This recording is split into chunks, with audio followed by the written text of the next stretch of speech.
कि किसी ने उर्मिला के घर का दरवाजा खटखटाया। उर्मिला जाकर दरवाजा खोलती है तो सामने लगभग 26 साल की बेहद सुंदर लड़की को खड़ा देख हैरान रह जाती है। कौन हो बेटा, और इतनी रात को इतने भयंकर तूफान में कहाँ भटक रही हो? चाची, आपने मुझे पहचाना नहीं? मैं आपकी दूर की रिश्तेदार शालिनी। अरे हाँ, बचपन में तुझे देखा था। इतनी जवान हो गई है, कैसे पहचान में आती। लेकिन तू यहाँ क्या कर रही है, और वो भी ऐसी अंधेरी तूफान भरी रात में? उर्मिला की बात सुनते ही शालिनी की आंखों से आंसू बहने लगे। वो फूट फूट कर रोने लगी। ये देखकर उर्मिला को कुछ समझ में नहीं आया और उसने शालिनी का हाथ पकड़कर घर के अंदर आने के लिए कहा। जैसे ही शालिनी घर के अंदर रोशनी में आई, उर्मिला की नजर उसके पेट की तरफ गई, जिसे देखकर ये साफ पता चल रहा था कि वो प्रेग्नेंट है। अरे, तू तो पेट से है। ऐसी हालत में, इतने भयंकर तूफान में आधी रात को बाहर भटक रही है। आखिर बात क्या है बेटा, मुझे सब कुछ साफ साफ बता। क्या बताऊं चाची, ये सब जिसकी वजह से हुआ है उसके बारे में बताने में भी मुझे शर्म आती है। मैंने घर वालों की मर्जी के खिलाफ जाकर एक लड़के से शादी कर ली थी, पर वो शादी के 1 महीने बाद ही मुझे छोड़कर चला गया। छोड़कर चला गया का क्या मतलब? क्या उसके साथ कोई हादसा हो गया? नहीं, उसे कोई दूसरी लड़की पसंद आ गई और मेरी प्रेगनेंसी की खबर सुनते ही उसने मुझे बेसहारा छोड़ दिया।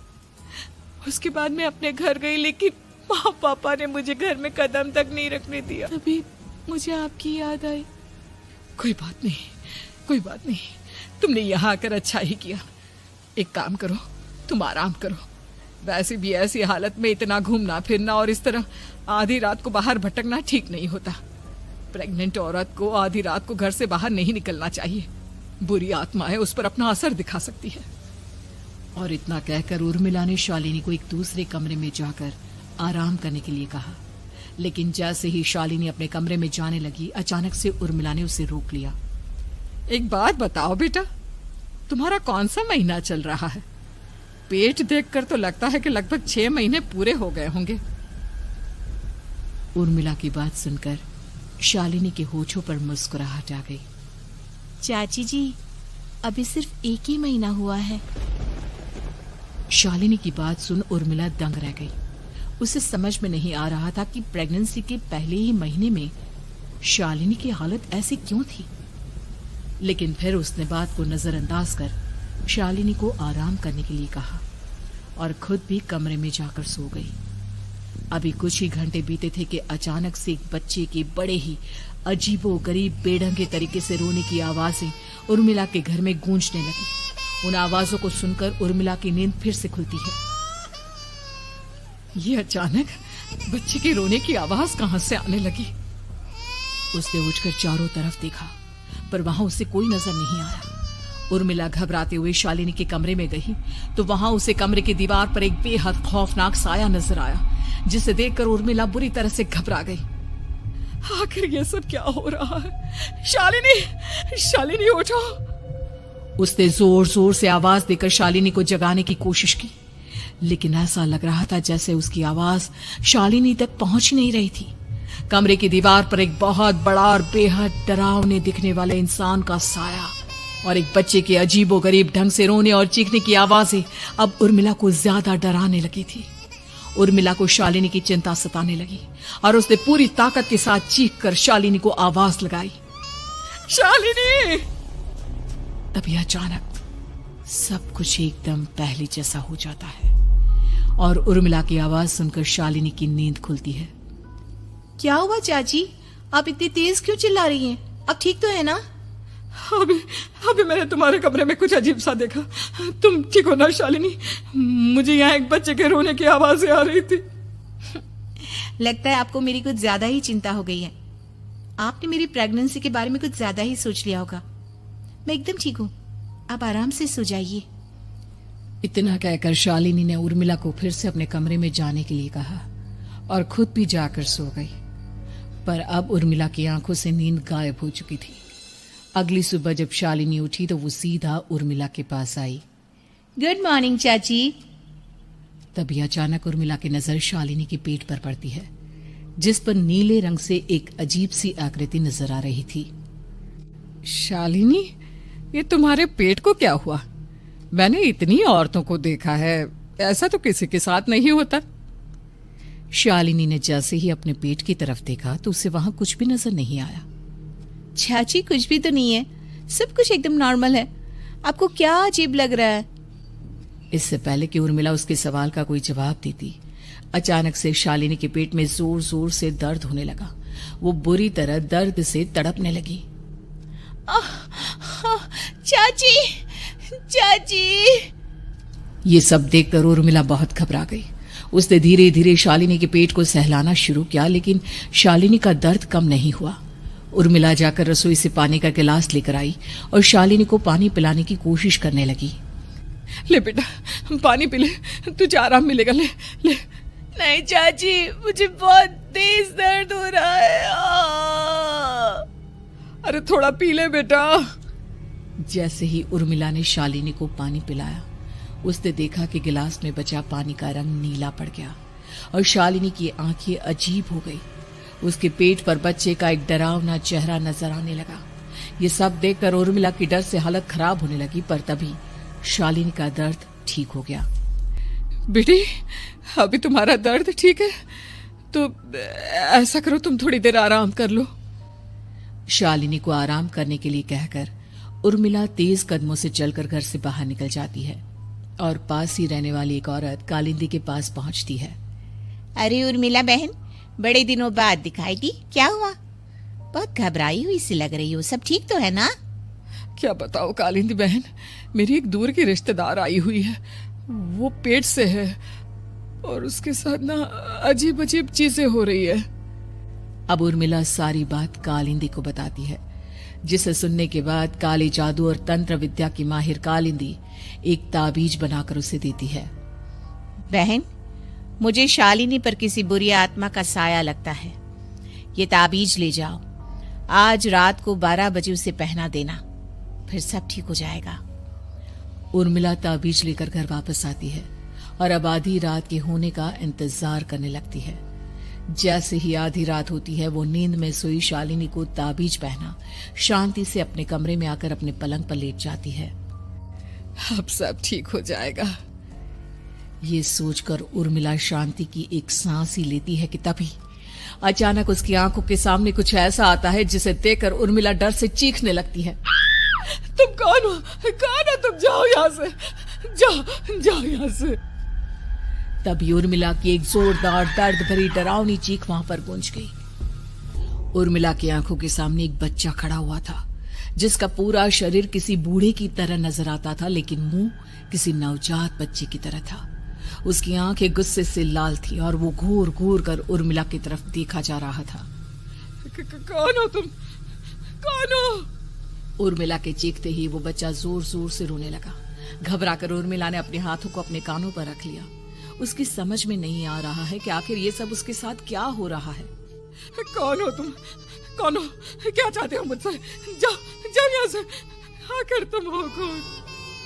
तभी अचानक से उर्मिला के पूरे घर में लाल रंग की रोशनी फैल गई।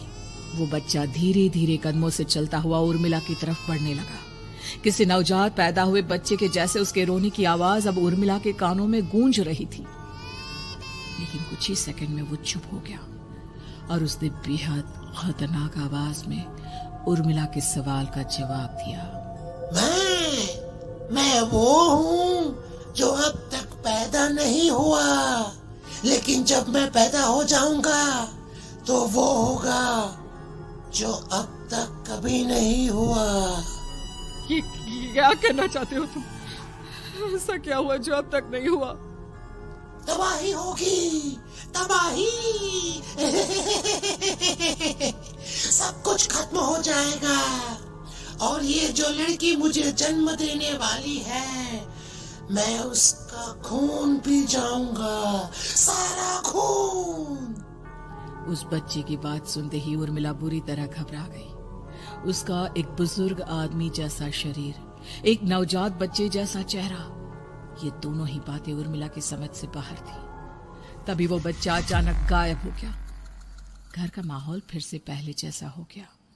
लाल रंग की रोशनी भी अब गायब हो चुकी थी। उर्मिला दौड़कर शालिनी के कमरे में पहुंची, जहां वो गहरी नींद में सोई हुई थी, पर उसके गले का ताबीज गायब हो चुका था। उठो उठो शालिनी, उठो बेटा, मुझे तुमसे जरूरी बात करनी है। अरे चाची क्या हुआ? इतनी रात को आप परेशान क्यों कर रही हैं? सब ठीक है ना? अभी जब तुम सो रही थी ना, तो मैंने तुम्हारे गले में एक ताबीज पहनाया था। कहाँ गया बेटा, बताओ मुझे। शालिनी ने चारों तरफ अपनी नजरें घुमाकर देखा, लेकिन वहां पर कोई ताबीज नहीं था। वह हैरानी से उर्मिला के चेहरे की तरफ देखने लगी। उसे समझ में नहीं आ रहा था कि आखिर उर्मिला किस ताबीज के बारे में बात कर रही थी। नहीं चाची, यहाँ कोई ताबीज नहीं है। लगता है आपने कोई बुरा सपना देखा है। मैंने कोई बुरा सपना नहीं देखा। खैर छोड़ो, तुम अब सो जाओ, कल सुबह बात करते हैं। डर और घबराहट की वजह से उर्मिला की आंखों से नींद तो जैसे बिल्कुल गायब हो गई थी। अगली सुबह उर्मिला बिना कोई देर किए गांव के बाहर एक छोटी सी झोपड़ी में रहने वाले बूढ़े पंडित के पास पहुंची। पंडित जी, मेरी मदद कीजिए। अरे कौन हो तुम? तुम्हारी समस्या क्या है? अपनी समस्या तो बताओ। क्या बताओ पंडित जी, बहुत बड़ी मुसीबत है। मेरी दूर की एक रिश्तेदार लड़की पेट से है और उसके साथ बहुत डरावनी चीजें हो रही है। कल रात को तो एक अजीब सा दिखने वाला बच्चा मेरी आंखों के सामने आकर खड़ा हो गया था। ये तुम क्या कह रही हो? मुझे साफ सब बताओ, क्या देखा तुमने? उर्मिला ने अपने साथ हुई बीती रात की पूरी घटना पंडित जी को बताई, जिसे सुन पंडित जी के माथे पर चिंता की लकीरें उभर आई। अनर्थ होने वाला है, घोर अनर्थ। वर्षों पहले भी उस हैवान ने एक लड़की के पेट से जन्म लिया था और फिर उसने पूरे शहर को तबाह कर दिया था। कैसी विपदा पंडित जी, कैसी बात कर रहे हैं आप? बताइए मुझे, और इसका उपाय क्या है?